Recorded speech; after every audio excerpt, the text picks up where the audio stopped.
Hello everyone, this is Jitendra and welcome to JK Online Classes. In this video, we are going to discuss the second chapter from the class 7 Social Science History book.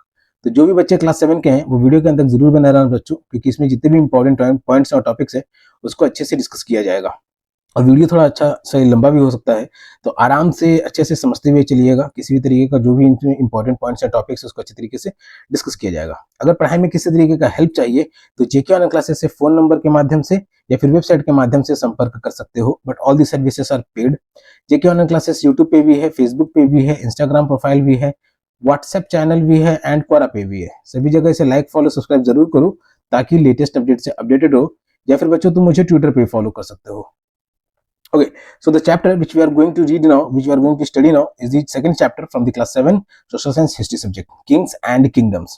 तो जिनको आता है उनके लिए revision और जिनको नहीं आता उनके लिए शुरुआत। Many dynasties emerged after the 7th century. 7th century यानी जो 700 से लेकर के 1750।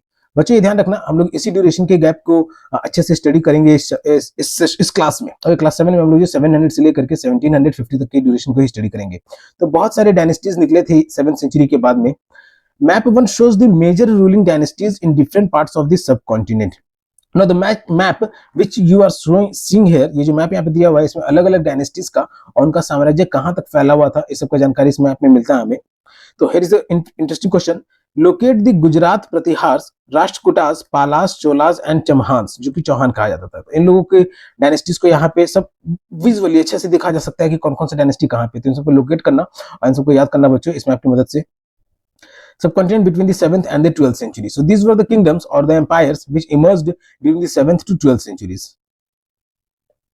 Now the first topic is emergence of new dynasties. Emergence का मतलब कि उभर के आना, नए डायनेस्टीज यानी साम्राज्य का, तो नए साम्राज्य जितने भी निकल करके आए तो उनका emergence. By the 17th century, there were big landlords or warrior chiefs in different regions of the subcontinent. 17th कह दिया मैं इसे, 7th century में, 7th century तक में बहुत सारे ऐसे जमींदार थे और योद्धाओं के मुखिया थे जो अलग अलग रीजन में उभर के निकले। Existing kings often acknowledged them as their subordinates or samantas. और उस समय के जो बड़े राजा थे, तो उस समय के जितने भी राजा थे, ये जितने छोटे छोटे मुखिया बहादुर योद्धा के टाइप में उभरे, तो उन लोगों को उन्होंने समानता का नाम दिया। They were expected to bring gifts for their kings or overlords. उन लोगों का उम्मीद था कि अपने राजाओं के लिए तोहफे लाया करेंगे। Be present at their courts and provide them with military support. उन लोगों के दरबार में वो लोग प्रेजेंट रहा करेंगे। ये जो छोटे छोटे स्तर पे जो भी योद्धा रहा करते थे, जो भी लैंडलॉर्ड थे, चीफ थे, तो वो लोग राजा के दरबार में रहेंगे और लोगों को मिलिट्री सपोर्ट भी देंगे, यानी सैन्य शक्ति भी उन लोगों को प्रोवाइड करेंगे। As Samantas gained power and wealth, जैसे जैसे समानता उसके पास धन और दौलत और शक्ति आती रही, they declared themselves to be the mahasamanta mahamandaleshwara, the great lord of the circle और रीजन। तो जैसे जैसे उन लोगों के पास पावर बढ़ता रहा, धन बढ़ता रहा, तो उन लोगों ने अपने आप को समानता से महासमानता कहने लग गए और महामंडलेश्वर कहने लग गए। उसका मतलब है कि the great lord of circle और रीजन, किसी भी क्षेत्र का सबसे महान राजा उस रीजन का, एंड सो ऑन, उस तरीके से। Sometimes they asserted their independence from their overlords. और कई बार तो ऐसा था कि वो लोग अपने राजाओं से भी आजादी खोजने लग गए थे। One such instance was that of the Rashtrakutas in the Deccan. ऐसा ही एक घटना था राष्ट्रकूटास का पठारी रीजन में, डेक्कन के central part of India. Here in the map you can see, okay, there it is, ये जो डेक्कन वाला रीजन है, तो इस तरफ में राष्ट्रकूटास का जो है साम्राज्य, here it is, राष्ट्रकूटास का साम्राज्य जो है वो बढ़ने लग गया था। Initially they were subordinate to the Chalukyas of Karnataka. ठीक, शुरुआत में वो लोग इनके अधीन थे, चालुक्य के। कर्नाटका में जो चालुक्य है, ओके, जो राष्ट्रकूटास जो है, तो कर्नाटका के साइड में जो चालुक्य थे तो उन लोगों के अधीन में आने लग गए थे, ईस्टर्न चालुक्य जो कि कर्नाटका के साइड में थे। In the mid 8th century में Danti Durga Rashtrakuta chief overthrew his Chalukya overlord and performed a ritual called Hiranyagarbha. तो दंती दुर्गा, ठीक है, मिड 8th सेंचुरी में, 8th सेंचुरी यानी 750 के आसपास में, उस समय में जो दंती दुर्गा एक जगह था, राष्ट्रकूटा का चीफ था, जगह कह रहा हूँ, राष्ट्रकूटा का चीफ था दंती दुर्गा, उसने चालुक्य के राजाओं को उखाड़ फेंका, ठीक है, overthrew Chalukya overlord and performed a ritual called Hiranyagarbha. और फिर एक प्रथा अपनाया उन्होंने हिरण्यगर्भ का, लिटरली द गोल्डन वोम, जिसका मतलब क्या होगा, सोने की गुफा, गर्भ। When this ritual was performed with the help of Brahmins, जब इस रिचुअल को ब्राह्मण्स की मदद से परफॉर्म किया जाता था, it was thought to lead to the rebirth of the sacrificer as Kshatriya. तो जब ब्राह्मण इस प्रथा को परफॉर्म करते थे तो उनको लगता था कि क्षत्रिय के द्वारा जो भी जिन्होंने भी अपना बलिदान दिया है उनका पुनर्जन्म होगा, even if he was not one by birth. और अगर वो जन्म से भी क्षत्रिय नहीं था तो समझिए कि वो क्षत्रिय कहलाएगा, अगर वो जन्म से भी नहीं था तो। In other cases, men from enterprising families used their military skills to carve out kingdoms. बहुत सारे ऐसे केसेस थे जहां पे बड़े बड़े व्यापारियों के परिवार के जो मिलिट्री स्किल्स थे वो लोग अपने साम्राज्य में दिखाने लग गए। For instance the Kadamba Mayura Sharman and the Gurjar Pratihar Harichandra were Brahmins who gave up their traditional professions and took to arms. ठीक, तो ये कादम्ब में थे, द कादम्ब थे मयूर शर्मन एंड द गुर्जर प्रतिहार हरिचंद्र। तो वो ब्राह्मण थे जो उन्होंने अपनी पुरानी प्रथाओं को त्याग दिया और हथियार को उन्होंने उठा लिया। मतलब ये लोग पंडित थे, ब्राह्मण थे बाय बर्थ, लेकिन इन लोगों ने भी क्षत्रिय धर्म अपनाना शुरू कर दिया था। by arms successfully establishing kingdoms in Karnataka and Rajasthan respectively। तो इनकी वजह से क्षत्रिय वाला ट्रेडिशन अपनाने की वजह से ये लोग जो है सक्सेसफुली कर्नाटका और राजस्थान रीजन में भी अपना साम्राज्य बसा सके। So this is the topic, the emergence of new dynasties, how new dynasties was emerging during the 7th to 18th century in the India. Now we are going to read administration in the kingdoms। तो इससे पहले यहाँ पे एक question है कुछ। Do you think being born as Kshatriya was important in order to become a ruler during this period? Okay बच्चों, तो क्या तुमको लगता है कि उस समय में अगर किसी ने क्षत्रिय समाज में जन्म लिया है तो क्या वो बहुत ही जरूरी था वहां के राजा बनने के लिए, शासक बनने के लिए? तो अपने से डिस्कस करना बच्चों। Now the topic which we are going to read is administration in the kingdoms, यानी साम्राज्य में प्रशासन का काम कैसे होता था। Many of these new kings adopted high sounding titles such as महाराजा अधिराज। तो बहुत सारे वहां के नए राजा थे तो उन्होंने अपने आप को टाइटल दिया महाराजा अधिराज का। Great king, overlord of kings, मतलब कि राजाओं का भी राजा। Tribhuvana Chakravarti, lord of the three worlds, इन लोगों ने अपने आप को टाइटल देने लग गए थे कि तीनों लोगों के स्वामी एंड सो ऑन।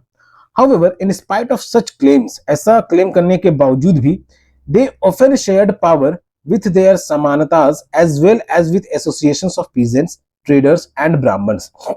तो अपने ताकत का बंटवारा होने के बावजूद भी ये जो थे समानता के साथ अपने पावर को शेयर करते थे, और साथ में कभी कभी वो किसानों के साथ, व्यापारियों के साथ और ब्राह्मणों के साथ भी अपने पावर को शेयरिंग करते थे। In each of these states, इन हर राज्यों में resources were obtained from the producers, that is peasants, cattle keepers, artisans. जो भी संसाधन जीने के लिए, जीवनी के लिए या एडमिनिस्ट्रेशन के वर्क के लिए जिन भी चीजों का जरूरत होता था, ये चीजें उठाते थे किसानों से, चरवाहों से जो जानवर पाल के रखते थे, या कलाकारों से।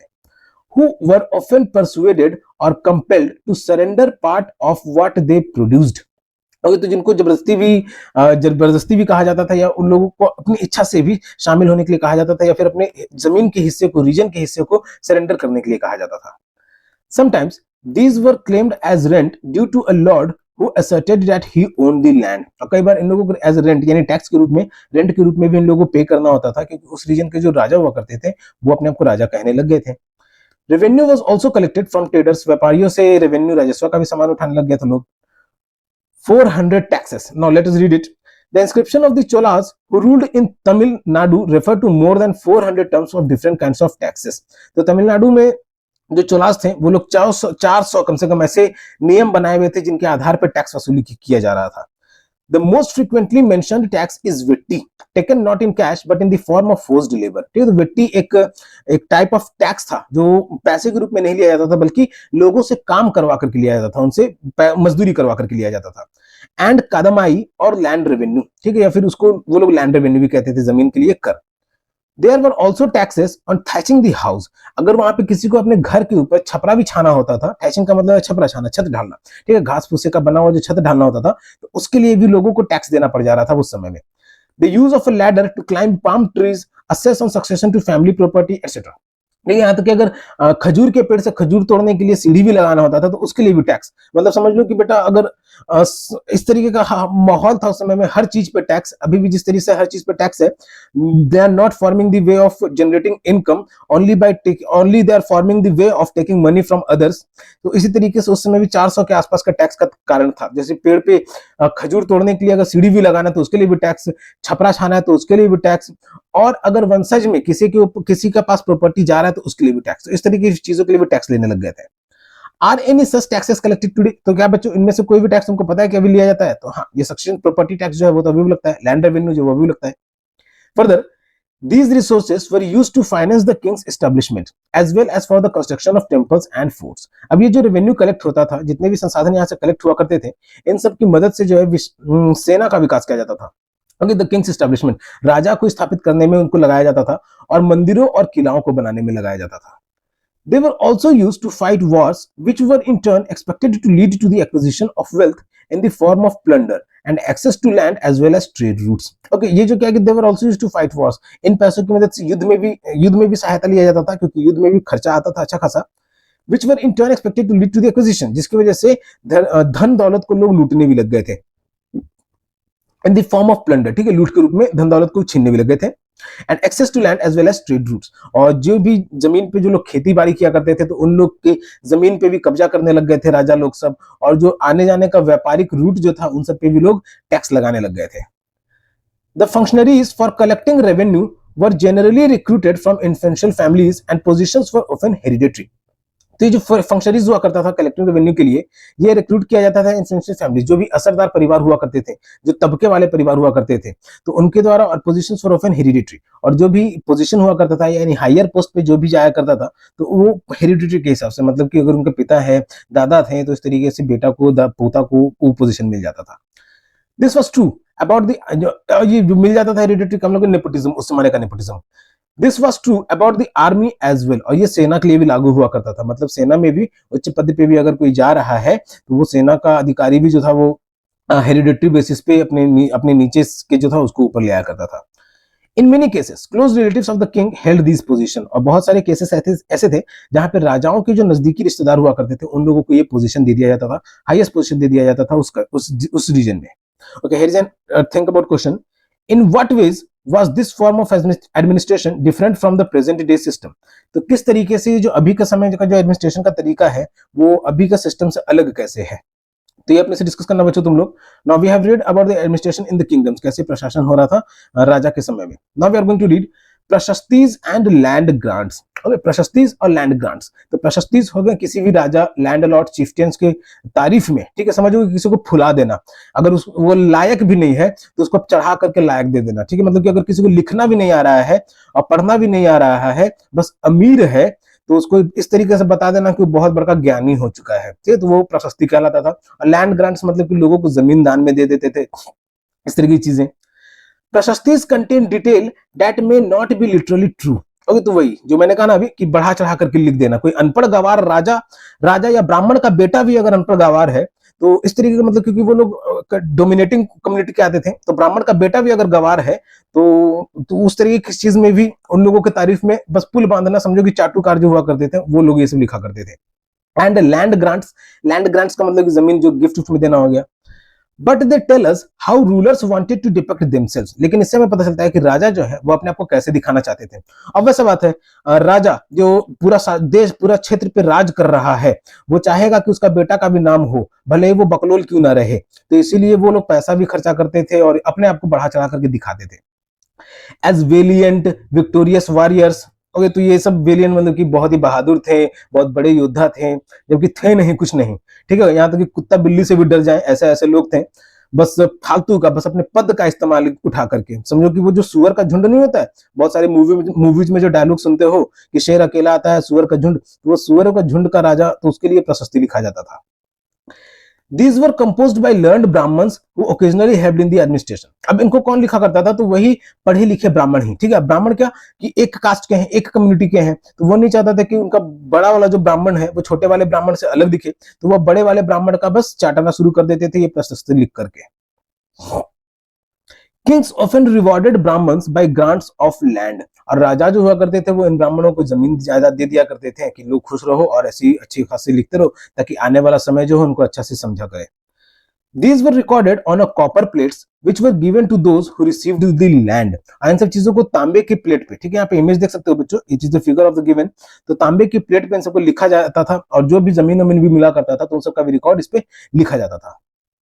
राइट, फर्दर आगे बढ़ने से पहले इसे रीड कर लें। द अचीवमेंट्स ऑफ नागभट्टा, तो नागभट्ट राजा थे तो उनके बारे में उनके क्या क्या उपलब्धियां रही। Many rulers described their achievements in प्रशस्तिस. You read about the प्रशस्ति of the Gupta ruler Samudragupta last year. ठीक है, तो लास्ट ईयर पिछले साल में समुद्रगुप्त और गुप्ता रूलर के बारे में ये सब पढ़ना हुआ है. अगर तुमने पुराना सिलेबस के बेसिस पे पढ़ा होगा बच्चों, तो उसमें ये सब चीज जानकारी दी हुई थी इनके बारे में प्रशस्ति. तो वही अभी के समय में हम लोग नागभट्टा का प्रशस्ति कार्य पढ़ेंगे. One prashasti written in Sanskrit and found in Gwalior Madhya Pradesh. एक ऐसी प्रशस्ति है जो कि संस्कृत में लिखा हुआ है और मध्य प्रदेश के ग्वालियर शहर में है. Describes the exploits of Nagbhatta, the Pratihar king as follows. तो ये नागभट्टा के बारे में बताता है. The kings of Andhra, Sandhava, Sindh, Vidarbha, part of Maharashtra, and Kalinga, part of Orissa, fell before him as if he was a prince. तो इन सब के बाकी के जो राजा थे, इन जगहों के राजा जहां जहां पे मेंशन किया, सिंध का हो गया, महाराष्ट्र का हो गया, उड़ीसा का हो गया, इन जगहों के जो राजा थे, ये लोगों ने अपने आप को सरेंडर कर दिया था देव प्रतिहार नागभट्टा के सामने में. ये इसकी तारीफ में लिखा गया है. ठीक है, actual factual I really don't know about की हिस्ट्री में क्या रहा होगा. तो अभी जो बुक में उसके बेसिस में आपको बता रहा हूँ कि सब उनकी तारीफ में लिखा हुआ था. He won a victory over Chakrayudha. उसने चक्र युद्ध जीता था. The ruler of Kannauj. He defeated the king of Vanga, part of Bengal. उसने राजा बंगाल के राजा को हराया था. अंतरा, part of Gujarat. Malwa, part of Madhya Pradesh. Madhya Pradesh के जो पार्ट था मालवा, वहां के राजा को हराया था. कीर्त, फॉरेस्ट पीपुल. जंगल के जो लोग थे उन लोगों को भी अपने अधीन किया था. Turks, Vatsa, Matsya, both kingdoms in north India. So this were the kingdoms acquired by the Nagbhatt, and it has been mentioned in the Prashasti which has found in the Gwalior, Madhya Pradesh. Now, here's an interesting question. Also, see if you can find some of the areas mentioned in the description on map 1. तो यहाँ पे जो कुछ areas दिए हुए बच्चों, इनको map 1 में किताब में जाकर के देखना कि इनमें से कुछ जगह मिलता है कि नहीं मिलता है. Other rulers made similar claims as well. ठीक है, सिमिलर क्लेम्स कहा जा रहा है. ठीक है बच्चों, ये बात ध्यान रखना. प्रशस्ति क्या है? It can be literally, may not be literally true. ये जरूरी नहीं कि ट्रू ही रहे, क्योंकि जिन क्षेत्रों के बारे में, इन राजाओं के बारे में लिखा गया है कि ये सब जगह उनके अधीन थे, तो ऐसे कई राजाओं के बारे में लिखा गया कि ये सब जगह उनके भी अधीन थे. तो इसलिए जरूरी नहीं कि ये सब सही ही हो. और ये कॉपर प्लेट का जानकारी यहाँ पे दिया हुआ है. This is set of copper plates recording a grant of land made by a ruler in the 9th century. तो ये कॉपर प्लेट का एक सेट है जो कि राजाओं के द्वारा बनाया गया था 9th सेंचुरी में. Written partly in Sanskrit and partly in Tamil. ये कुछ भाषा जो है संस्कृत में लिखा गया है और कुछ भाषा जो है वो तमिल में लिखा गया है. The ring holding the plates together is secured with the loyal seal. अब ये जो रिंग है यहाँ पे, ये देख सकते हो बच्चे, यहाँ पे एक शाही सील से इसको सिक्योर करके रखा जाता था, बांध कर रखा जाता था. To indicate that this is an authentic document. ये बताने के लिए कि एक ऑथेंटिक मतलब कि एक जेन्युइन डॉक्यूमेंट है जो राजा के पास से हासिल किया गया है. ऑब्वियस बात है, जो जंगल में फॉरेस्ट ड्वेलर्स थे वो लोग तो कॉपर प्लेट का इस्तेमाल करेंगे नहीं. इस पे कार्विंग किया गया, मतलब इसको ठोक करके पीट करके बनाया गया है. तो आज के समय में बच्चों ये ट्रेंडिंग युग है, सब रील्स जानते ही हो, बहुत सारे तुम लोग भी रील्स से इन्फ्लुएंस ही होगे. और अगर रील्स से इन्फ्लुएंस नहीं हो बच्चों तो बहुत अच्छा बात है. ठीक है, मैं टीचर हूं तो मेरे पास भी कुछ ऐसे बुर्बक बच्चे हैं जो पढ़ाई लिखाई में ध्यान नहीं देते हैं, लेकिन फिर भी अपने आप को ज्ञानी समझने लग जाते हैं रील्स का बात पढ़ करके. तो ऐसे बच्चों को यही कहूंगा कि अपने पढ़ाई लिखाई में ध्यान दो. रील का जानकारी पूरा जानकारी नहीं है. जब तक पढ़ाई लिखाई में बढ़िया नहीं होगे तो बस दूसरा लोग तुमको फेंकू चंदी समझ सकेगा, या फिर तुम बस समझो कि अपने पापा के कर्म पे ही जी पाओगे आगे भी. Alright, now we are going to read what was given with the land. ठीक है, कि जमीन के साथ और क्या क्या दिया जाता था. This is a part of the Tamil section of the land grant given by the Cholas. ये एक पार्ट है, एक हिस्सा दिया हुआ है जमीन के बारे में जो कि चोलास के द्वारा दिया गया था. We have demarcated the boundaries of the land by making earthen embankments as well as by planting thorny bushes. तो demarcated होता था मतलब बाउंड्रीज बनाई जाती थी, या तो मिट्टी से घेर करके, या तो फिर कांटे वाले पौधे लगा करके. This is what the land contains. Fruit bearing trees, ये सब थे जो उस जमीन में पाए जाते थे, फल वाले पेड़. Water, land, gardens and orchards. ठीक है, पानी, जमीन, बगीचा और बगीचे और फल वाले बगीचे. Trees, wells, open spaces, pasture land, village, ant hills, platforms.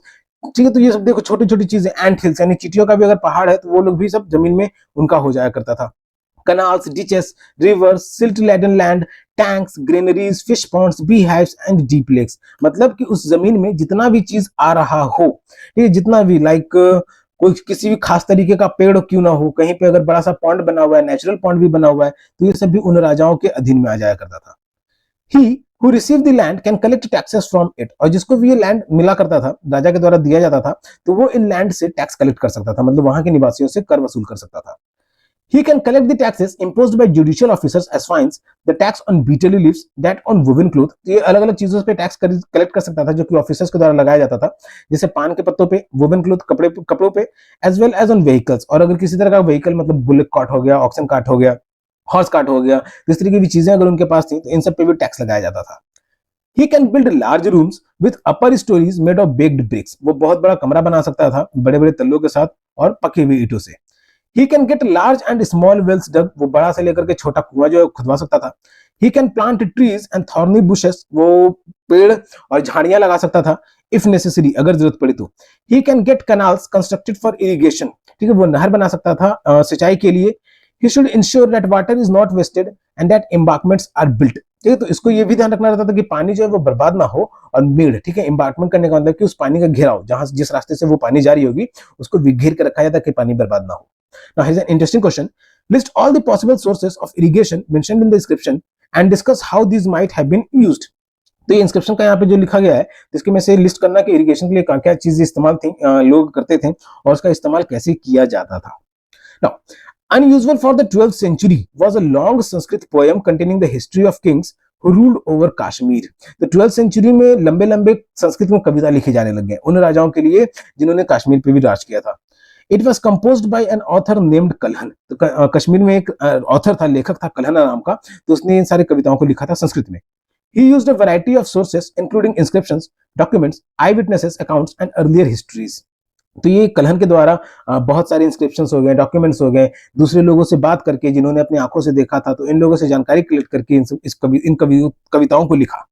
To write his account, unlike the writers of prashastis, तो प्रशस्तीज के लेखकों की तरह He was often critical about rulers and their policies. तो प्रशस्ति के लेखकों की तरह यह क्रिटिकल था साम्राज्य और पॉलिसीज को लेकर के, यानी योजनाओं को, नागरिकों के लिए जो योजना हुआ करता था उन सबको लेकर के। Now we have read about the प्रशस्ति एंड लैंड ग्रांट्स, ठीक है, तो प्रशस्ति मतलब कि राजा के तारीफ में कुछ भी बोल दो और साथ में उपहार ले लो, तोहफे ले लो। तो ये अभी के समय में भी कहीं कहीं बहुत जगह होता भी होगा कि राजा के तारीफ में या जो भी रूलर है तो उसके तारीफ में कुछ भी बोल दो और फिर ग्रांट ले लो, उपहार ले लो। ये उस समय से चलते आ रहा है। Now the point which we are going to read now is the warfare for wealth, धन के लिए युद्ध। Okay, warfare for wealth. You may have noticed that each of these ruling dynasties was based on a specific region. तो तुम लोगों ने देखा कि हर अपने अपने क्षेत्र में कुछ बटा हुआ है, भले ही प्रशस्ति में कितना भी बढ़ा चढ़ा करके क्यों ना लिखा हुआ हो, लेकिन ये कुछ रीजन में ही बटे हुए हैं। At the same time, they tried to control other areas. उसी समय में ये अदर दूसरी जगहों को भी कंट्रोल करने की कोशिश कर रहे थे। One particularly prized area was the city of Kannauj in the Ganga valley, ठीक है, तो एक प्राइज्ड एरिया था जो कन्नौज का जगह है। तो 1154 में भी देखोगे मैप में, पहले चैप्टर के मैप में भी देखोगे तो उन सबको मैप में जो कन्नौज जगह जो है गंगा के पास में, तो ये जमीन भी जो है लोगों को इनाम के रूप में दी जाती थी। For centuries rulers belonging to the Gurjara Pratihara, Rashtrakuta and Pala dynasties fought over control for control over Kannauj. तो सदियों से, ठीक है, सदियों से राष्ट्रकूटा हो गए, प्रतिहार हो गए, पाला हो गए, ये सब लड़ते रहे कन्नौज पे कब्जा करने के लिए। बिकॉज देयर वर 3 पार्टीज, क्योंकि उसमें 3 पार्टी थे। In this long drawn conflict, इस लंबे से चले हुए युद्ध में, historians often describe it as the tripartite struggle. तो जो इतिहासकार थे वो इसको ट्रिपेटाइट स्ट्रगल भी बोलते थे, मतलब कि तीनों ओर से उस जगह को छेकने के लिए संघर्ष। Rulers also tried to demonstrate their power and resources by building large temples. तो जो साम्राज्य पे राज करने वाले जो होते थे, तो उन्होंने कोशिश किया अपने शक्ति का प्रदर्शन करने के लिए और साधनों का भी प्रदर्शन करने के लिए नए नए बड़े बड़े मंदिर बनवा करके। So when they attacked on one another's kingdoms, तो जब एक दूसरे के साम्राज्य पे जब हमला करते थे, they often choose to target temples which was sometimes extremely rich. तो इसीलिए जब वो हमला करते थे तो मोस्टली वो लोग टेम्पल को भी टारगेट करते थे जो कि उस समय बहुत ज्यादा धनी हुआ करते थे, उनके पास अच्छा सोर्स ऑफ वेल्थ हुआ करता था। One such ruler is Mahmud of Ghazni, ऐसा ही एक रूलर है महमूद ऑफ गजनी जो कि अफगानिस्तान का था। He raided the subcontinent 17 times. उसने इस क्षेत्र को, इंडियन सबकॉन्टिनेंट पे 17 बार हमला किया, ठीक है, 1000 से लेकर के 1025 के बीच में 17 बार हमला किया। विथ रिलीजियस मोटिव्स, और उसका उद्देश्य ही था, गजनी का उद्देश्य था कि मुस्लिम धर्म को प्रचार प्रसार करना।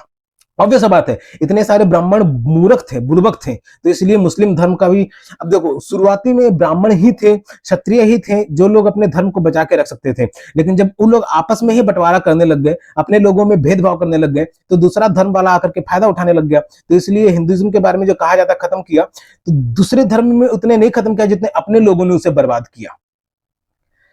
तो ये मेन तो गजनी आया रिलीजियस मोटिव फैलाने से कि मुस्लिम वाला फैलाना है, तो वो फैला करके अच्छा खासा चल जाता था, क्योंकि अपने लोग ही अपने में ही सब लूटने खसोट करने लग गए थे।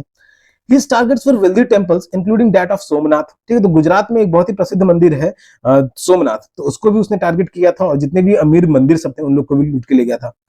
Much of the wealth Muhammad carried away was used to create a splendid capital city at Ghazni।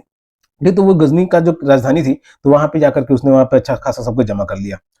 Other kings who engaged in warfare included the Chahmans, later known as Chauhans. और भी जो राजा थे जिन्होंने इन युद्ध में पार्टिसिपेट किया वो थे चहमान्स, जिन्हें हम लोग चौहान के नाम से आज के समय में जानते हैं। Who literally ruled over the region around Delhi and Ajmer. और इनका शासन जो है दिल्ली और अजमेर के पास अच्छा खासा था। They attempted to expand their control to the west and the east। तो इन्होंने कोशिश भी की कि अपने कंट्रोल को अपने अधीन में वेस्ट और ईस्ट की जनताओं को भी ला सके।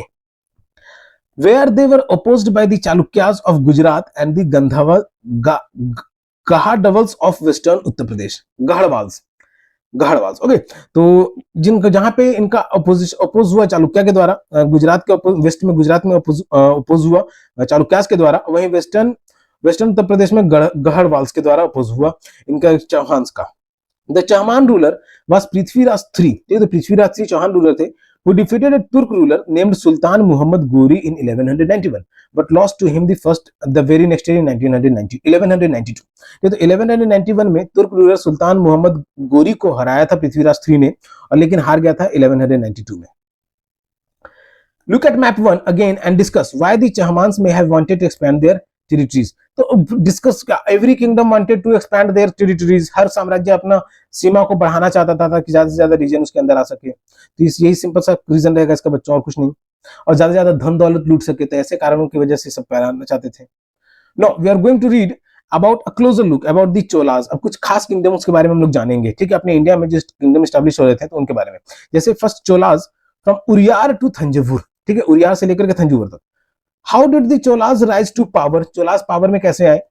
A minor chiefly family known as the Muttariyar held power of the Kaveri Delta। तो कावेरी डेल्टा के पास में, नर्मदा नदी के पास में जो कावेरी डेल्टा है, तो कावेरी डेल्टा के पास में जो मुटियार समुदाय परिवार के जो थे, प्रमुख मुखिया थे, तो उन लोगों का साम्राज्य था इस जगह पे। They were subordinate to the Pallava kings of Kanchipuram. तो ये कांचीपुरम के जो राजा थे उनके अधीन थे। They were the subordinate। विजल्या who belonged to the ancient chiefly family of the Cholas from Urayur। ये चिफली फैमिली मतलब उरियूर के बिलोंग करते थे ये सब। Captured the delta from the Muttaraiyar in the middle of the 9th century. तो इन लोगों ने मुट्टरियार से उस डेल्टा को अपने अधीन ले आया था 9th सेंचुरी में। He build the town of Thanjavur and a temple of goddess Nishumbhasudini there. तो उसने वहां पे थंजावुर शहर को बसाया और देवी देवताओं के मंदिर को भी बसाया, जिसे देवी का मंदिर बसाया, जिसे निशुंभसुदिनी कहा जाता है। Okay, निशुंभसुदिनी। So here's a map, the Chola kingdom and its neighbors। तो यहाँ चोला के बारे में देख सकते हो बच्चों, साउथ इंडिया में। ठीक है, चोला पे इन पे भी पिक्चर बन चुका है, तो पिक्चर की स्टडीज पे ज्यादा जीके का जानकारी नहीं लेना। जीके का जानकारी उसमें है नहीं, वो सब फिक्शनल कैरेक्टर्स दिखते हैं उसमें। मतलब कैरेक्टर्स तो ओरिजिनल भी होंगे, लेकिन उनका नाम फिक्शनल कर दिया गया होगा। लेकिन इस तरीके की जानकारी मूवीज में बस फिक्शनल ही रहती है, टेक्सचुअल स्टडी के पॉइंट ऑफ व्यू से वो इंपॉर्टेंट नहीं रहती उतनी, क्योंकि वो डॉक्यूमेंट्री भी नहीं है कि एग्जैक्ट मसाला पिक्चर रहते हैं वो सब। लेकिन ये चोला के बारे में तुम लोग इतना जानते हो अगर मूवी देखा होगा तुम लोगों ने तो। Further The successors of Vijay conquered neighboring regions and the kingdom grew in size and power। तो जो विजालय के आगे के जो भी अधिकारण करने वाले हैं, जो भी वंशज आते रहे, तो वो आसपास के अड़ोस पड़ोस के क्षेत्रों पे कब्जा करते गए, और किंगडम जो है, साम्राज्य जो है, उसका साइज भी बढ़ता रहा और ताकत भी बढ़ता रहा। The Pandyan and the Pallav territories to the south and north were made part of this kingdom। तो पांड्यन हो गए, फिर पल्लव हो गए, तो ये लोगों ने अपने साउथ में लोगों को और बढ़ाया। ओके, हियर पंड्याज हो गए, उरियार हो गया। Raja Raja one considered the most powerful Chola ruler. Raja Raja one जो था वो बहुत ही पावरफुल चोला रूलर था। Became king in 985 and expanded control over most of these areas. ये 985 में राजा भी बना और अपने कंट्रोल को एक्सपैंड भी किया बहुत सारे एरियाज में। He also reorganised the administration of the empire. इसने अपने साम्राज्य के एडमिनिस्ट्रेशन को फिर से ऑर्गेनाइज किया।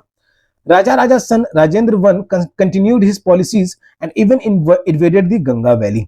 और राजा राजा वन का बेटा था राजेंद्र वन, तो ये उनकी योजनाओं को और इनके इस तरीके के तरीकों को आगे भी अपनाता रहा और गंगा वैली पे भी आक्रमण किया, श्रीलंका पे आक्रमण किया, and countries of south east Asia, और साउथ ईस्ट एशिया के कंट्रीज पे भी आक्रमण किया।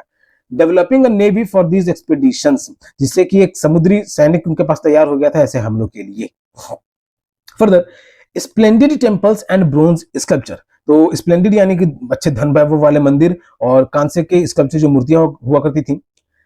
The big temples of Thanjavur and Gangai कोंडा चोलापुरम, तो ये बड़े बड़े मंदिर हैं थंजावुर के और गंगई कोंडा चोलापुरम के, built by Raja Raja and Rajendra are architectural and sculptural marbles, तो ये आर्किटेक्चर और स्कल्पचरल मार्बल्स थे जो कि बहुत बढ़िया से अच्छे खासे बने हुए थे ये सब। So here temple has been shown, देख सकते हो बच्चों कि इसको पत्थर से बनाया गया था और उस समय में जो कि बड़े बड़े क्रेन नहीं हुआ करते थे, ठीक है। अभी के समय में तुम लोग स्कूल आते साथ समय देखते होगे, अगर कहीं पर कंस्ट्रक्शन का वर्क देखते होगे तो बड़े जेसीबी चलते हैं, रोड रोलर चलते हैं, बड़े बड़े क्रेन्स लगे हुए होते हैं। तो उस समय में जब वो सब अवेलेबल नहीं था तब वो राजाओं जो है ये लोग सब चीजें इस तरीके के मंदिर बनवाया कर रहे थे। तो the image is saying the temple at Gangai Kondal Cholapuram, notice the way in which the roof of tapers, ठीक है। तो देखो किस तरीके से सुंदरता तरीके से बहुत बढ़िया तरीके से बनाए हुए हैं। भले ही वहां पे भी गरीब थे, ठीक है, डिफरेंस था, लेकिन राजा जो है इन सब चीजों पे ज्यादा खर्च करते थे और इसी वजह से मुस्लिम भी आकर के आराम से हमला कर देते थे। उन लोगों ने अपने धर्म को प्रचार करने का, उतना प्रचार छोड़ो, अपने धर्म को बरकरार रखने का भी कोशिश नहीं किया। ब्राह्मण ब्राह्मण बना रहना चाहते थे, भले उनको मुस्लिम राजाओं का ही क्यों नहीं झूठा तारीफ करना पड़े या उनका चाटना काहे नहीं पड़ जाए, लेकिन वो लोग उनकी वजह से ही हिंदुइज्म जो कहते हैं आज के समय में कम हो गया है या मुस्लिम ज्यादा फैल गया है, तो पहले के ही ब्राह्मणों की वजह से। और अभी के ब्राह्मण वही सब फॉलो कर रहे हैं, तो इसीलिए दूसरे धर्म वाले भी आकर के आक्रमण करते चल जाते हैं। Also look at the elaborate stone sculptures used to decorate the outer walls, तो ये सब तरीके हैं जो पहले के राजाओं ने अपनाए थे सब चीजों के लिए। चोला temples often became the nuclei of settlements which grew around them, तो चोला के जो टेम्पल्स थे वो एक केंद्र बन चुका था सेटलमेंट के लिए और उसके आसपास बहुत सारी चीजें बस भी रहे थे। These were centers of craft production, वहां पे क्राफ्ट प्रोडक्शन बहुत होने लग गया था। Temples were also endowed with land by rulers as well as by others, देखिए भले ही प्रजा भूखी क्यों ना रहे, उनके पास फसल बोने के लिए खेत ना रहे, लेकिन राजा जो है मंदिरों को जमीन दान देने लग गए थे, ठीक है। तो जब मंदिरों को दान देंगे तो वहां का जो गरीब जनता है, ठीक है, जो गरीब जनता थी वो तो ऑब्वियस बात है जहां पे उसको बढ़िया सुविधा मिलेगा वो भी उसी ओर भागेगा। The produce of this land went into maintaining all the specialties who worked at the temple and very often lived near it, तो इन जमीनों से जो भी प्रोड्यूस हुआ करता था तो उनसे बहुत सारी सुविधाओं के मेंटेनेंस हुआ करता था और जो मंदिर में काम किया करते थे या उनके आसपास रहा करते थे उन पर खर्च किया जा सकता था। जैसे प्रीस्ट जो पंडित हुआ करते थे मंदिर में रहते थे, गार्लैंड मेकर जो फूल माला बनाया करते थे, रसोइये, झाड़ू लगाने वाले, musicians, dancers etcetera. In other words temples were not only places of worship, they were the centres of economic, social and cultural life. तो दूसरे शब्दों में टेम्पल जो है सिर्फ वो जगह नहीं था जहाँ पे पूजा होती है, वहां पे पैसों का भी लेन देन होना करता था, ठीक है। जैसे माला बेचने वाला फ्री में तो माला देगा नहीं, उससे कुछ लिया भी जाता था। तो इस तरीके से इकोनॉमिक, सोशल, लेकिन यह है कि उस समय में जो भी टेम्पल्स हुआ करते थे वो कास्ट बेस्ड नहीं था, कोई भी जाकर के वहां पे पूजा किया जा सकता था। एंड कल्चरल लाइफ, और सांस्कृतिक आधार पे भी। Amongst the crafts associated with temples, मंदिरों से जुड़े हुए जो भी क्राफ्ट्स हैं, कला हैं, the making of bronze images was the most distinctive, ठीक है। तांबे का जो इमेज बनना वो बहुत ही यूनिक था, अलग था। Chola bronze images was considered amongst the finest in the world, Chola का जो ब्रोंज था वो बहुत ही बढ़िया माना जाता था पूरी दुनिया में उस समय में। While most images were of deities, sometimes images were made of devotees as well, जहां पे अधिकतर इमेज जो मूर्तियां हुआ करती थी या फोटो भी अगर बन रहा है, ड्राइंग भी अगर बन रहा है, तो जहां पे अधिकतर इस तरह की चीजें देवताओं की हुआ करते थे तो वहीं कुछ भक्तों की भी हुआ करते थे। Alright, the topic which we are reading is right now about the kingdoms. Okay, a closer look we are reading about the kingdoms. और हम लोग पढ़ रहे हैं चोला के बारे में, यानी about the south India part के रीजन में जहां पे सबसे बड़ा साम्राज्य था, तो उनके बारे में हम लोग जान रहे हैं। Now we are moving to the agriculture and irrigation, ठीक है। एग्रीकल्चर यानी खेती बाड़ी चीज और सिंचाई से रिलेटेड चोला वाले रीजन में। Many of the achievements of the Cholas were made possible through new developments in the agriculture, ठीक है। तो किसानी में, खेती बाड़ी में नया विकास करने की वजह से और नए तरीके लाने की वजह से चोलास में भी बहुत सारा डेवलपमेंट हुआ। Look at map 2 again. Notice that the river Kaveri branches off into several small channels before emptying into the Bay of Bengal. तो अगर मैप में देखोगे बच्चों तुम लोग गौर से, here in the map 2, तो जो कावेरी नदी है वो बे ऑफ बंगाल में गिरने से पहले बहुत सारे ब्रांचेस में डिवाइड हो जा रही है। Okay, let me show you here something. Kaveri नदी जो है वो बे ऑफ बंगाल में गिरने से पहले बहुत सारे ब्रांचेस में डिवाइड हो जा रही है। तो यहाँ पे कहा जा रहा है कि उसको वहां पे देखो अलग अलग ब्रांचेस में डिवाइड हो रही है। These channels overflow frequently, depositing fertile soil on their banks. अब ये चैनल्स जो थे बहुत ज्यादा ओवरफ्लो हुआ करता था इसमें पानी, और फर्टाइल सॉइल को नदी के किनारे ला करके छोड़ दिया करते थे। Water from the channels also provide the necessary moisture and agriculture, channel से मिलने वाले जो पानी हुआ करते थे ये नमी भी प्रोवाइड किया करते थे खेती बाड़ी के लिए। particularly the cultivation of rice, खास करके चावल की खेती के लिए. Although agriculture had developed earlier in other parts of Tamil Nadu, खेती बाड़ी जो है वो तमिलनाडु के बाकी हिस्सों में बहुत डेवलप हो चुका था. It was only from the 5th or 6th century that this area was opened up for large scale cultivation. तो ये 5th और 6th century की ही बात है कि ये एरिया जो है खोल दिया गया था बहुत विशाल मात्रा में खेती बाड़ी के लिए. Forests had to be cleared in some regions. जंगल काटे गए बहुत सारे क्षेत्रों में. Land had to be leveled in other areas. बहुत सारी जगहों पे जमीन को भी लेवल किया गया. In the delta region, embankments had to be built to prevent flooding and canals had to be constructed to carry water to the fields. तो डेल्टा रीजन में जहां पे छोटे छोटे ट्रिब्यूटरीज में डिवाइड हो जा रहा है नदी, तो वहां पे बहुत सारे मेड़ बनाए गए, एम्बैंकमेंट बनाए गए और डैम्स भी बनाए गए, नहर भी बनाए गए ताकि खेतों तक पानी भी जा सके. In many areas 2 crops were grown in a year. और बहुत सारे ऐसे भी क्षेत्र होने लग गए थे जहां पे एक साल में 2 फसल बोने लग गए लोग. In many cases, it was necessary to water crops artificially. तो बहुत सारे केसेस में ये जरूरी था कि पानी डाला जाए क्रॉप्स में आर्टिफिशियली. आर्टिफिशियली कहने का मतलब कि either with the method of canals or with the method of ponds, किसी भी तरीके से लाइक पर्शियन व्हील्स भी आ चुके थे, तो इस तरीके से आर्टिफिशियली जो है बहुत जगहों पे इस्तेमाल करने लग गए थे लोग. In a variety of methods were used for irrigation. बहुत सारे मेथड अपनाए जाने लग गए सिंचाई के लिए. In some areas, wells were dug. बहुत सारे एरिया में कुएं खोदे गए. In other places, huge tanks were constructed to collect rain water. बहुत सारे जगह पे बड़े बड़े टैंक को भी खोदा गया ताकि वहां पे रेन वाटर, बारिश के पानी को कलेक्ट किया जा सके. Remember that irrigation works require planning. तो ये याद रखना कि सिंचाई का जो काम है उसके लिए प्लानिंग की जरूरत है. Organizing labour and resources. ठीक है, वहां पे अगर कनाल भी बनाया जा रहा है तो उनके लिए लोगों की जरूरत है और फिर जो साधन संसाधन उपलब्ध है उसको मैनेजमेंट का भी जरूरत था. सबसे पहले ये इमेज देख लो बच्चे, एक ड्राइंग, यहाँ पे एक मूर्ति दिया हुआ, उसका photo. A Chola bronze sculpture, notice how carefully it is decorated. ठीक है, तो ये चोला का ब्रॉन्ज स्कल्पचर है और ये ध्यान देखो कितना सुंदर तरीके से इसको बनाया गया है. Resources, maintaining these works and deciding on how water is to be shared. और ये सब भी डिसाइड करना रहता था कि पानी को कैसे शेयर किया जाए. Most of the new rulers as well as people living in villages took an active interest in these activities. तो बहुत सारे नए राजा थे और जो खास करके जो गांव में रहने वाले लोग हुआ करते थे, तो उन लोगों ने अपनी रुचि दिखाई कि इस एक्टिविटीज को कैसे बढ़ावा दिया जाए ताकि खेती बाड़ी के काम में और सहूलियत बढ़ सके. So here figure 5, it is the figure which is showing something. A 9th century sluice gate in Tamil Nadu. ये एक गेट है तमिलनाडु में, 9th century के समय बनाया गया था. It regulated the overflow of water from a tank into the channels that irrigated the fields. जैसे क्या कि ओवरफ्लो ऑफ वाटर को रोका जाता था कि पानी जो अगर ज्यादा आ रहा है तो रास्ता बंद कर दिया जाता था, उस पानी को फिर बंद कर दिया जाता था. तो ये 9th century का बना हुआ है, उस समय में इसको इस्तेमाल में लाया जाता था. A sluice gate is traditionally a wood or metal barrier which is commonly used to control water levels and flow rates in rivers and canals. ये तो जो रिवर्स और कैनाल से जो पानी आया करते थे तो उसमें पानी जो सही मात्रा में आए, जैसे नल को तुम लोग खोलते हो बच्चों, तो क्या उसको धीरे से भी खोल सकते हो कि पानी धीरे धीरे आए, या फिर पूरा खोल सकते हो कि पानी एक ही बार में तेजी से भी आए. तो इस तरीके से इन नहरों को भी डिजाइन किया जाने लग गया था. Further, now we are going to read the administration of the empire. साम्राज्य के प्रशासन का काम कैसे चलता था उस समय में. How was the administration organized? प्रशासन कैसे ऑर्गेनाइज था वहां पे. Settlements of peasants known as ur, किसानों का सेटलमेंट जिन्हें हम लोग उर कहते हैं, became prosperous with the spread of irrigation agriculture. तो वो बहुत समृद्ध होने लग गए थे इरिगेशन एग्रीकल्चर में, इरिगेशन के इस्तेमाल से. Groups of such villages formed larger units called Nadu. तो बहुत सारे ऐसे गांव बसने लग गए थे जो ग्रुप्स के थे किसानों के, तो जिसे नाडू कहा जाता है. The village council and the nadu performed several administrative functions including dispensing justice and collecting taxes.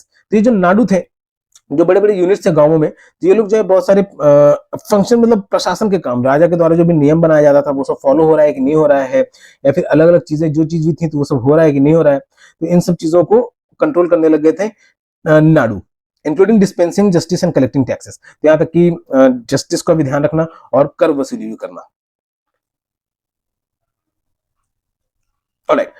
Rich peasants exercised considerable control over the affairs of the Nadu under the supervision of the central Chola government. तो जो अमीर किसान हुआ करते थे वो लोग खास करके कंट्रोल करने लग गए नाडू के अफेयर्स को, और खास करके चोला गवर्नमेंट के अंदर में. The Chola kings gave some rich land owners titles like Muvindavelan. ठीक है, वेलन और पीजेंट सर्विंग 3 किंग्स. तो चोला किंग्स जो थे वो कुछ जगह के जमींदारों को, जमीन के मालिकों को मुवेंदेलन का उपाधि दिए, जिसका मतलब क्या कि जो 3 राजाओं को सर्व कर रहा है. Araiyar, chief etcetera as markers of respect, तो उनके सम्मान के तौर पे इनको ये टाइटल दिया जाने लग गया, ठीक है। और दूसरा title Araiyar, Muvendavelan and Araiyar, and entrusted them with important offices of the state at the centre, और उनको जो इंटरेस्ट करने लग गया था सेंटर में अलग अलग ऑफिसेस दे करके। So this was the administration and further types of land, किस किस तरीके का जमीन हुआ करता था। तो Chola inscriptions mention several categories of land, Chola के जो इंस्क्रिप्शंस है उसमें अलग अलग कैटेगरीज के बारे में हमें पता चलता है। Like vellanvagai, land of non Brahmana peasant proprietors, तो नॉन ब्राह्मण किसान जो थे उनके द्वारा vellanvagai. Brahmadeya, land gifted to Brahmana, जो जमीन ब्राह्मण को दिया गया था तो ब्रह्मदेही। शाला भोग, land for the maintenance of A school, किसी स्कूल कोई संस्था अगर चल रहा है तो उसको मेंटेनेंस के लिए जो जमीन था वो था शाला भोग। देवदान, तिरुनामट्टुकन्नी, लैंड गिफ्टेड टू टेम्पल्स, वो जमीन जो कि मंदिरों को दान में किया गया था। Pallichchhandam, chhandam, land donated to Jain institution, ठीक है। तो जैन इंस्टीट्यूशंस को भी जो जमीन दिया गया था तो उसका भी ये नाम था पल्लिचंदम। एडमिनिस्ट्रेशन में आगे, we have seen that Brahmins often received land grants और ब्रह्मदेही, तो ब्राह्मण्स को जो जमीन मिलने लग गए थे तोहफे में, जिसे हम लोग ब्रह्मदेही भी कहते हैं। As a result, a large number of Brahman settlements emerged in the Kaveri Valley, और इसकी रिजल्ट के तौर पे बहुत सारे ब्राह्मण का सेटलमेंट्स होने लग गया था कावेरी वैली में, as in other parts of south India, और बहुत सारे ब्राह्मण जो हैं साउथ इंडिया में भी अलग जगह पे ग्रो करने लग गए थे। Each ब्रह्मदेही was looked after an assembly और सभा ऑफ प्रोमिनेंट ब्राह्मण लैंड होल्डर्स, हर ब्रह्मदेही जो था वो देख रेख करता था, लुक आफ्टर करता था सभा के लिए और प्रोमिनेंट ब्राह्मण लैंड ओनर्स का। These assemblies worked very efficiently, और ये जो सभाएं थे ये बहुत गौर से काम करती थी, efficiently. Their decisions were recorded in detail in inscriptions, इनके निर्णयों को इंस्क्रिप्शन में लिखा गया है। Often on the stone walls of temples, यहाँ तक कि मंदिर की दीवारों पे भी लिखा गया है। Associations of traders known as nagarams also occasionally performed administrative functions in towns, ठीक, तो जो व्यापारियों का भी एसोसिएशन था, समूह था, जिसे नागाराम कहा जाता था चोला समूह, चोला किंगडम के समय में, तो वो सभी शहरों में एडमिनिस्ट्रेटिव फंक्शन को परफॉर्म किया करते थे। Inscriptions from Uttarayar Merur in Chengalput district, Tamil Nadu, provide details of the way in which the sabha was organized. तो वो inscriptions जो कि उत्तरायण मेरूर में है, चेंगलपुट डिस्ट्रिक्ट में, तमिलनाडु में, तो वो डिटेल्स देता है हमें कुछ इस तरीके की सभाओं का। The sabha had separate committees to look after irrigation works. सभा का अलग अलग कमिटी था खेतीबाड़ी से लेकर के काम को देखने के लिए। Gardens, temples, etc. Names of those eligible to be members of these committees were written on small tickets of palm leaf. तो उन मेंबर्स का नाम जो है palm leaf में भी लिखा हुआ है, खजूर के पेड़ के पत्तों में भी लिखा हुआ है। These tickets were put into an earthenware pot. In tickets को earthenware मिट्टी के बर्तनों में रखा जाता था। From which a young boy was asked to take out the tickets, जिसमें से फिर एक यंग बच्चे को, छोटे बच्चों को कहा जाता था टिकट निकालने के लिए। अब टिकट बना होता था palm leaves का, जिसपे नाम लिखा जाता था, 1 by 1 फॉर ईच कमिटी, तो हर कमिटी के द्वारा छोटे बच्चे से उस palm leaf को निकालवाया जाता था। Alright, here inscriptions and texts. Inscriptions मतलब कि जो भी राजा के द्वारा लिखवाया गया और क्या क्या पाया जाता है टेक्स्ट के रूप में। Who could be a member of सभा, कौन है जो सभा का मेंबर हो सकता था। The Uttara Merur inscription lays down. So here inscription has been taken from the Uttara Merur inscription. All those who wish to become members of this सभा should be owners of land from which land revenue is collected. तो जिसको भी सभा का member होना था वो जमीन का मालिक होना चाहिए जो लैंड का रेवेन्यू दिया करता था। They should have their own homes, उनका अपना घर होना चाहिए था। They should be between 35 and 70 years of age, वो 35 से 70 साल के बीच के होने चाहिए थे। They should have knowledge of the Vedas, उनको वेद का भी ज्ञान होना चाहिए था। तो अब ये जब कंडीशन आ गया तो यहाँ पे अंडरस्टैंडिंग है बच्चों, ये समझ जाना कि मोस्टली ब्राह्मण्स को प्रायोरिटाइज करने लग गए थे लोग। They should be well versed in administrative matters and honest, उनको एडमिनिस्ट्रेटिव मैनर्स का अच्छा खासा जानकार होना चाहिए था, और ईमानदार, सबसे बड़ा चीज ईमानदार भी होना चाहिए था। ओके, अब ईमानदार यानी ब्राह्मणों की ईमानदारी पे भी शक था उस समय में, उसको ईमानदार भी होना था। If anyone has been a member of any committee in the last 3 years, अगर कोई किसी भी कमिटी में 3 सालों से है, he cannot become a member of another committee, तो वो दूसरा कमिटी का मेंबर नहीं बन सकता था। Anyone who has not submitted his accounts and those of his relatives cannot contest the elections, तो जिसने भी अपने रिलेटिव्स, मतलब कि जिसने अकाउंट अपने सारे व्यवस्था के बारे में जानकारी नहीं दी थी, ठीक है, those of relatives can not contest the, और फिर अपने रिश्तेदारों की भी जानकारी नहीं दी थी तो वो लोग इलेक्शन में कॉन्टेस्ट नहीं कर सकते थे। इलेक्शन करने का मतलब कि वो मिट्टी के बर्तन में जो पाम लीव्स डाला जाता था कमेटी का मेंबर चुनने के लिए, तो उसके लिए उसका नाम भी नॉमिनेट नहीं होता था। While inscriptions tell us about kings and powerful men, here is an excerpt from the Periyar पूरनम। तो इंस्क्रिप्शन से हमें ताकतवर लोगों के बारे में जहां तक हम जानकारी मिलती है तो एक एक्सेप्ट है पेरिया पूरनम से, अ 12th सेंचुरी तमिल वर्क, ये तमिलनाडु का एक वर्क है, which informs us about the lives of ordinary men and women. तो ये हमें आम लोगों के बारे में बताता है, जो भी वहां के औरतें पुरुष थे उनके बारे में। On the outskirts of अदनूर was a small hamlet of पुलियाज। तो अदनूर के आउटस्कर्ट में एक छोटा सा समूह था लोगों का, हेमलेट मतलब कि समूह था लोगों का, अच्छा खासा डोमिनेंट वाले लोगों का समूह था, पुलियाज जिन्हें कहा जाता था। A name used for a social group considered outcaste by Brahmanas and Vellalas. ठीक है, तो हेमलेट समूह था लोगों का, तो इन्हें जो लेकिन आउटकास्ट करके रखा गया था ब्राह्मण और वेल्लास के द्वारा, और ये स्मॉल ग्रुप के थे। ठीक है, आउटकास्ट यानी जो अब जो उतने हाई कास्ट के नहीं थे। Studded with small huts under old thatches and inhabited by agrarian laborers engaged in menial occupations। मतलब जो कि जो घास फूस के झोपड़ी में रहा करते थे, तो इनसे मजदूरी का काम लिया जाता था, निम्न वर्ग का जो काम हुआ करता था इनसे करवाया जाता था। In the thresholds of the huts covered with stripes and of leather. तो किसी कोई अगर अपना झोपड़ा चमड़े से बनाए हुए है, little chickens moved about in groups, तो छोटी छोटी झुंड में चिकन्स घूम रहे हैं। डार्क चिकन हु वोर bracelets of black iron were prancing. तो बहुत सारे ऐसे भी चिकन थे जिनको कड़ी लोग पहना करके रखते थे, तो वो लोग भी घूम रहे हैं। कैरिंग लिटिल पपी, छोटे छोटे कुत्तों के बच्चे भी घूम रहे हैं। In the shade of the marudu arjun trees, तो अर्जुन के पेड़ के नीचे, a female labourer put her baby to sleep on a sheet of leather. तो एक फीमेल लेबरर है, जो महिला मजदूर है, तो अपने बच्चों को लेटाई हुई है लेदर के शीट पे। There were mango trees from whose branches drums were hanging. तो ऐसे पेड़ थे, आम के पेड़ थे जिसमें से ब्रांचेस, ठीक है, शाखाएं जो है वो लटक रहे हैं। And under the coconut palms in little hollows of the on the ground. और नारियल के पाम्स में, नारियल का जो भी छिला हुआ करता था उसमें, उन सबको लोग कलेक्ट कर रहे हैं। टाइनी हेडेड बीचेस ले आफ्टर वेल्पिंग। तो टाइनी हेडेड बीचेस ले आफ्टर वेल्पिंग, ये एग्जैक्टली मुझे नहीं पता बच्चों क्या है। ठीक है, the red crested cocks crowd before dawn calling the brawny Pulaiyar plural of the day's work. Cock यहाँ पे तो मुर्गों को कहा जा रहा है, रेड क्रेस्टेड जो कि बड़े वाले बड़े बड़े मुर्गे हुआ करते थे, देखा होगा तुम लोगों ने बच्चों, लाल लाल लटकते रहता है मुर्गों के, तो वो लोग भी जो है सुबह में हाउल किया करते थे सबको जगाने के लिए। And by day under the shade of the kanji tree split the voice of वीवी हेयर्ड। बस समझ लो कि जैसे अभी के समय में तुम लोग हिंदी में कहानी पढ़ते हो ना कि सुबह हो चुकी है, मुर्गे बांग लगा रहे हैं, लोग अपने काम पे जा रहे हैं, तो वो उस समय के भाषा में, और यहाँ पे तो अभी इंग्लिश में लिखा हुआ था कि समझ सको, लेकिन वो उस समय में अपने भाषा में लिखा हुआ था जिसको यहाँ पे ट्रांसलेट करके लिखा हुआ है। So it is kind of inscription and text from the different सभास अबाउट द, और ये तो लिया गया उत्तरामेरूर इंस्क्रिप्शन से, मतलब कि चोला किंगडम से, साउथ इंडिया से। ओके, अभी क्वेश्चन यहाँ पे interesting question, do you think women participated in this assemblies. क्या तुमको लगता है कि वुमेन जो पार्टिसिपेट करती थी, in your view are lotteries useful in choosing members of the committees. क्या लॉटरी जो है वो बहुत सही तरीका था, तो ये डिस्कस करना बच्चों तुम लोग अपने में। Were there any Brahmins in this hamlet. तो ये जो छोटे लोगों का जो समूह था उसमें कोई ब्राह्मण भी था क्या। आई डोंट थिंक सो कि रहा होगा, क्योंकि वो ब्राह्मण ही थे जो अपना वर्चस्व बनाए रखना चाहते थे, और वो लोग मुस्लिम को भी बढ़ावा देने लग गए थे। फिर जो आज के समय में जो सब कहते हैं, तो वो अभी के जो ब्राह्मण हल्ला कर रहे हैं उनके वंशजों ने ही उनको बढ़ावा दिया है।